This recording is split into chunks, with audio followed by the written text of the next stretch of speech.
Right, good to see everybody. We really excited about having the 1985 football team back to recognize them out on the field. National championship team. It's a team that went 11-1, beat Penn State in the Orange Bowl, and a lot of all-time Sooner greats were part of that team. So it'd be really great to have people like the Boz and Keith Jackson and Jamel Holloway, Tony Casillas, Kevin Murphy, and obviously several more, just to kind of name a few. And really going to be cool to have them back in town. Get one of the all-time great teams here, 40th anniversary this weekend. Got Kent State coming in. Excited to get our guys back out on the field.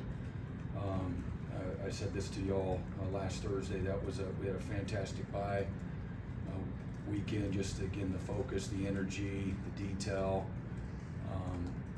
There's just a lot of intentionality.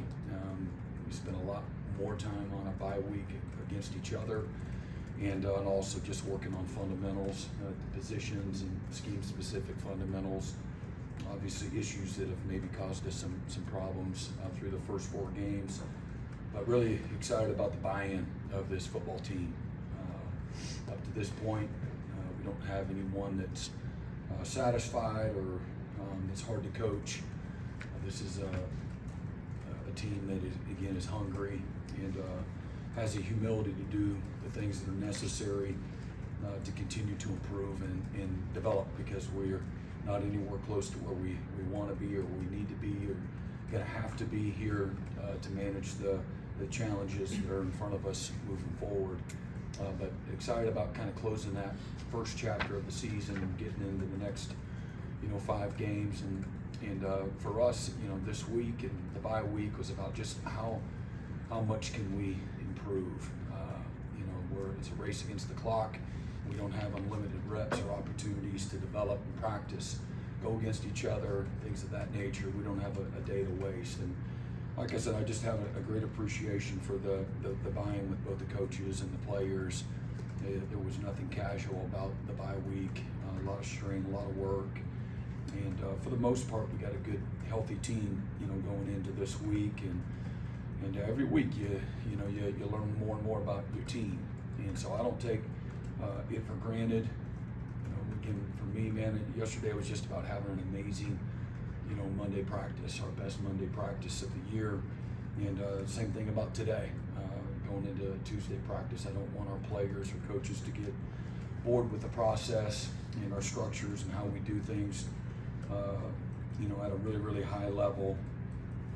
And but as I said before, the bye week was great. Last week was great. Got a chance to go out and recruit in the state. Saw 3 different games.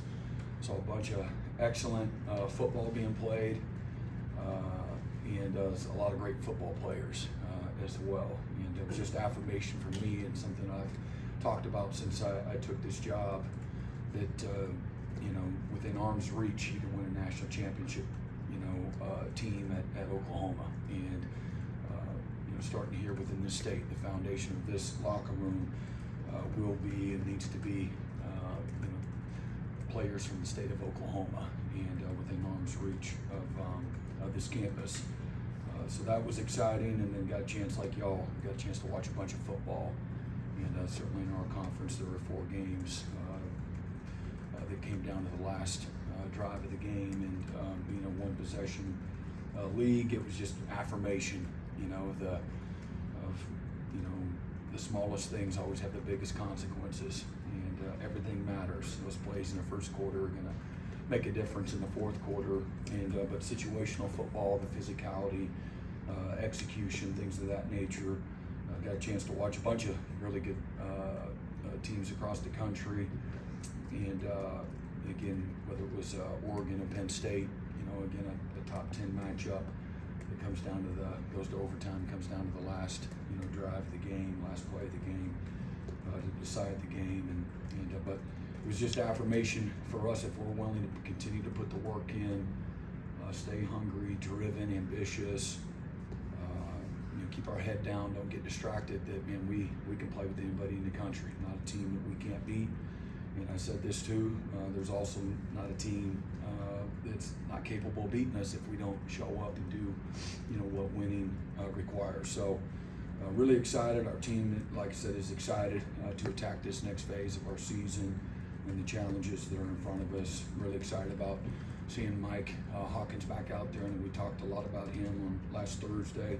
So I don't want to be real redundant, but he had a good bye week, had an excellent fall camp, and the team believes in him. And he's a guy that believes in himself.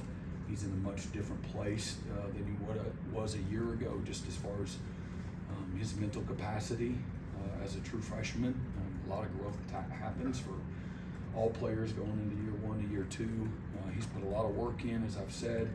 I love his level of consistency when it comes to his body of work, and then he's got great self-awareness too.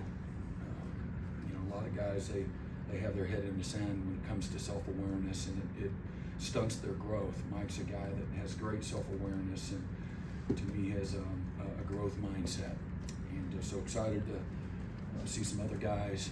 Hopefully they'll get back out there as well, and Eli and Javon Gibson, and just a little bit healthier team overall. We had some guys banged up on the offensive line that are a little healthier now as well, and we'll be able to see our Mason, right away, from the opening kick. So that'll open it up